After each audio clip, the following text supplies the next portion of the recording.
மனித சத்தம். ராஜா முதியோர் தனக்கு சொன்ன ஆலோசனையை தள்ளிவிட்டு வாலிபருடைய ஆலோசனையின்படியே அவர்களோடே பேசி. 1 ராஜாக்கள் 12:13.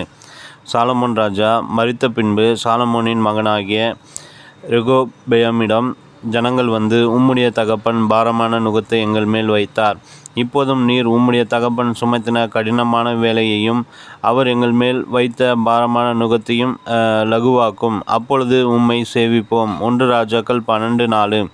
ஆனால் ரெகொபெயாம் அந்த வயது முதிர்ந்தவர்களுடைய ஆலோசனையை கேட்காமல் அனுபவமில்லாத வாலிபருடைய சொல்லை கேட்டு ஜனங்களுக்கு கடினமான உத்தரவு கொடுத்தபடியால் இஸ்ரவேல் தேசத்தில் உள்ள 12 கோத்திரங்களிலே 10 கோத்திரங்கள் அவரை விட்டு பிரிந்து போய்விட்டன. மாம்சீகமான ஆலோசனை பிரிவினைக்கும் அழிவுக்கும் வழிவகுக்கும். தேவ ஊழியர்கள் ஜெபித்து அருமையான ஆலோசனைகளை கொடுக்கிறார்கள். பயபக்தியுள்ள பெற்றோர் தங்கள் பிள்ளைகளுக்கு வெற்றி வாழ்க்கையின் ரகசியங்களை சொல்லிக் கொடுக்கிறார்கள். ஆகவே தேவனுடைய பிள்ளைகள் நல்ல ஆலோசனைகளை கேட்டு நடக்க வேண்டும். ஆவிக்குரிய பகுத்துணர்வுகிற வரத்தால் எது சிறந்த வழி என்பதை பகுத்துணர தெரிந்து கொள்ள வேண்டும். சில வேளைகளில் மனித சத்தங்கள் ஒன்றோடொன்று எதிரிடையாய் இருக்கக்கூடும்.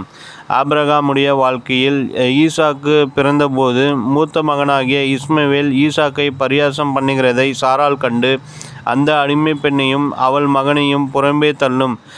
இந்த அடிமை பெண்ணின் மகன் என் குமாரனாகிய ஈசாக்கோடே சுதந்திரவாளியாய் இருப்பதில்லை என்றாள். தன் மகனை குறித்து சொல்லப்பட்ட இந்த காரியம் ஆபிரகாமுக்கு மிகவும் துக்கமாயிருந்தது. ஆதியாகமம் 21:10-11.